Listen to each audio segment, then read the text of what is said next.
பாபா ஓர் கருணாலயம், பாதம்தான் கமலாலயம். பாபா ஓர் கருணாலயம், பாதம்தான் கமலாலயம். சாயப்பா உறவுகள் அனைவருக்கும் வணக்கம். சாயப்பா மேல் நம்பிக்கை வைத்து அவரை நினைத்துக் கொண்டிருக்கும் உங்கள் அனைவரின் வேண்டுதலையும் சாயப்பா நிறைவேற்றுவார். நல்லதையே நினைப்போம், நல்லதே நடக்கும் என்றும் சாயப்பாவின் அருள் உங்களுக்கு இருக்கும். நம் மனதிற்கு இதமான சாயப்பாவின் இன்றைய அருள்மொழியை கேட்போமா? அன்பு குழந்தையே, உனக்கு ஒரு சந்தோஷமான செய்தி. அப்பா எப்போது என் கஷ்டங்கள் தீரும் என்று என்னை அடிக்கடி கேட்டுக்கொண்டு இருந்தாய் அல்லவா? அந்த நாளும் வந்துவிட்டது செல்லமே. இனி நீ மகிழ்ச்சியாக வாழப்போகிறாய். இனி உன் வாழ்க்கை சொர்க்கமாக மாறும். உன் உறவினர்கள் உன்னை மதிப்பார்கள். உன் குழந்தைகள் சிறந்து விளங்கி உனக்கு பெயரும் புகழும் பெற்று தருவார்கள். இத்தனை நாள் பட்ட கஷ்டங்களுக்கு மருந்தாக இனி வரும் காலம் உனக்கு சந்தோஷத்தை தரும். பணம், வீடு, வாகனம் என நீ சீரும் சிறப்புமாக வாழப்போகிற நேரம் வந்துவிட்டது. எவ்வளவு சொத்து சேர்ந்தாலும் ஒன்றை மறந்து விடாதே. யாரையும் ஏளனமாக பார்க்கும் குணத்தை மட்டும் வைத்துக் கொள்ளாதே. இனியும் எப்போது உன் கஷ்டம் தீரும் என்று அழுது புலம்பாமல் மகிழ்ச்சியாக இரு. உனக்கான அனைத்தும் உனக்கு விரைவில் கிடைக்கும். உனக்கு கிடைக்கும் விஷயமானது என்னுடைய முழுமையான அருளால் ஆசிர்வதிப்பேன். நீ வாழ்க்கையில் ஜெயிப்பாய். உனக்கான சந்தோஷம் உன்னை தேடி வரும். உனக்கான நிம்மதி என்னை நினைக்கும் போது உனக்குள் சிலிர்த்த உணர்வை ஏற்படுத்தும்.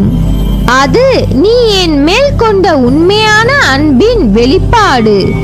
உன்னை என் உயிராய் காப்பேன். உனக்கு ஒரு விஷயத்தை சொல்கிறேன், கேள்.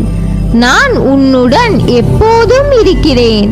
அதனால் நீ கவலை இல்லாமல் இரு. எந்த ஒரு ஆபத்தில் இருந்தும் நீ முற்றிலும் காப்பாற்றப்படுவாய் என்பதில் உனக்கு எந்தவித சந்தேகமும் வேண்டாம். ஒவ்வொரு வினாடியும் நான் உன்னுடன் இருக்கிறேன். தேவையில்லாமல் வருத்திக் கொள்ளாதே. நீ உன் வாழ்க்கையில் தத்தளித்துக் கொண்டிருக்கிறாய் என்பதை நான் அறிவேன். உன்னை என் கரம் கொண்டு இறுக பிடித்து காப்பாற்றிக் கொண்டிருக்கிறேன். இன்னும் சில நாட்களில் அனைத்தும் மாறும். உனது எண்ணங்கள் அனைத்தும் நிறைவேறப் போகிறது. எல்லாம் தவறாக நடக்கிறதே, என்ன செய்வது என்று நினைக்காதே. நிதானமாக யோசித்து செயல்படு. அவசரப்படாமல் பொறுமையாக இரு. உன்னை விட்டு யார் விலகினாலும் அதையே நினைத்து கவலைப்படாதே. எல்லாம் நன்மைக்கே என்று எடுத்துக்கொள்.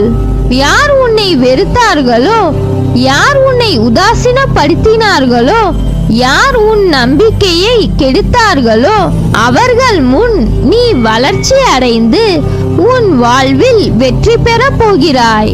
அவர்கள் உன்னை பார்த்து அசந்து போவார்கள். உன் வளர்ச்சியை பார்த்து வாயடைத்து போவார்கள்.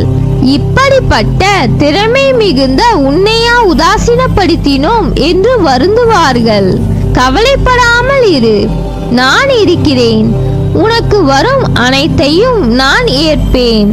என் அனுமதி இல்லாமல் எதுவும் நடக்காது. அதனால் கலங்காதே. வரும் துன்பங்கள் அனைத்தும் பொடி பொடியாக போகிறது. உன் மனம் தெளிவாகும். இழந்ததை மீண்டும் பெறப்போகிறாய். என் செல்ல பிள்ளையான உனக்கு குறைகள் ஏற்படாமல் பாதுகாப்பேன். உனது வாழ்க்கை வண்ணமயமாக போகிறது. உன்னை ஒவ்வொரு நிமிடமும் கவனித்துக் கொண்டிருக்கிறேன். எதற்கும் பயப்படாதே. என்று நீ என்னை தஞ்சமடைந்தாயோ அன்று முதல் இன்று வரை பாதுகாத்துத்தான் வருகிறேன். ஒரு சிலர் உனக்கு பின்னால் உன்னை பற்றி கேலியாக பேசுவதை கேட்டு வருத்தப்படுகிறாய். ஒன்றை நன்றாக புரிந்து கொள். அவர்கள் விமர்சனம் செய்யும் காரணம் தெரியுமா?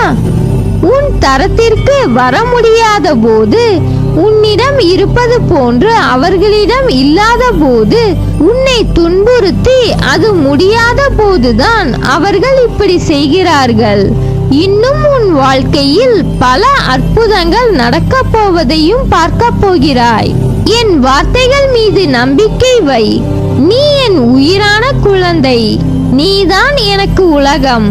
உன்னை முதுகில் குத்துபவர்களை கண்டு வேதனை கொள்ளாதே. போர்க்களத்தில் புறமுதுகை காட்டுபவர்கள் வீரமானவர்கள் அல்ல. உனது நேர்மை உன்னை வழிநடத்தி செல்லும். உனக்கான அனைத்தும் விரைவில் உனக்கு கிடைக்கும். உன்னை என் உயிராய் காப்பேன். உன் வாழ்க்கை பாதையில் நீ தனியாக நடக்கிறாய் என்று நினைக்கிறாயா? உன் பாதை என்னால் வடிவமைக்கப்பட்டது. நான் உன் வாழ்க்கையை உருவாக்கியவன் தான். உன்னுடன் நடைபயிற்சி செய்கிறேன். நீ சிந்தும் கண்ணீர் மற்றும் வலிகளை நான் உணர்வேன். நானே மருந்தாகவும் மற்றும் நானே உன் படைப்பாளியாகவும் இருக்கிறேன். எனது கண்களை நன்றாக உற்றுப்பார். உன் வலிகளை மௌனமாக குணப்படுத்தி உனக்காக நல்ல நேரத்தை உருவாக்கி கொண்டிருக்கிறேன். நான் உன்னை பாதுகாப்பேன். உன் மீது அன்பாக இருக்கிறேன். என் அனுமதி இல்லாமல் எதுவும் நடக்காது. எதையும் செய்ய முடியாது. எந்த தீங்கும் செய்ய விட மாட்டேன். இனியும் கஷ்டம் என அழுது புலம்பாமல் வாழ்க்கையில் குறிக்கோள் என ஒன்றை தீர்மானித்து அதன் வழியில் செல்ல முதலில் முடிவு எடு. அந்த குறிக்கோள் உன் புத்திக்கு வேலை கொடுத்து கொண்டே இருக்கும். தேவையில்லாத விஷயங்களை மனதில் போட்டு அழுத்தி வைக்காத சூழ்நிலையை உனக்கு தரும். ஓடுகின்ற வண்டிக்கு எப்படி அதன் சக்கரம் முக்கியமாக இருக்கிறதோ, அதை போலவே வாழ்க்கைக்கு உன் குறிக்கோள் என்பது சக்கரமாய் இருக்க வேண்டும். அந்த சக்கரமானது உன்னை சரியான வழியில் கூட்டிச் செல்லும். சக்கரம் சரியில்லை என்றால் போகும் இடம் போகாது. அதை போலவே தான் உன் வாழ்க்கையில் உன் எண்ணங்களில் நேர்மறை இல்லை என்றால் உன் நிம்மதியானது வெடிக்கத்தான் செய்யும். ஓடும் சக்கரத்தை சரியாக கொண்டு போக உன் எண்ணத்தை உன் புத்தியின் மேற்பார்வையில் எடுத்துக்கொள். வாழ்கின்ற வாழ்க்கை கடல் போல தொடக்கத்தில் சுலபமாக இருக்கும்.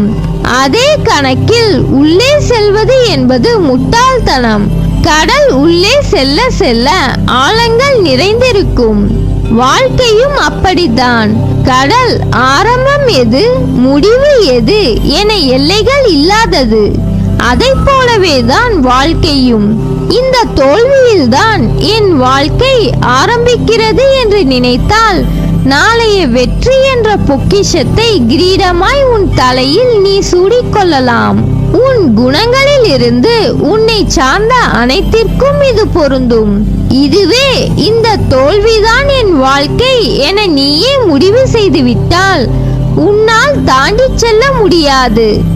என்னை நினைக்கின்ற உன் இதயத்தில் எத்தனையோ கவலைகளும் எதிர்மறைகளும் நிறைந்துள்ளது. நடப்பவை எல்லாம் என் பார்வையில்தான் நடக்கிறது. நடப்பவை எல்லாம் நல்லதற்கே என்று பொறுமையுடன் நம்பிக்கையாய் இரு. நிச்சயம் உன் வாழ்க்கை வண்ணமயமாய் மாறும். நல்லதே நடக்கும். நீ என் பரிபூர்ண அருளும் ஆசிர்வாதமும் அன்பும் பெற்ற என் செல்ல பிள்ளை.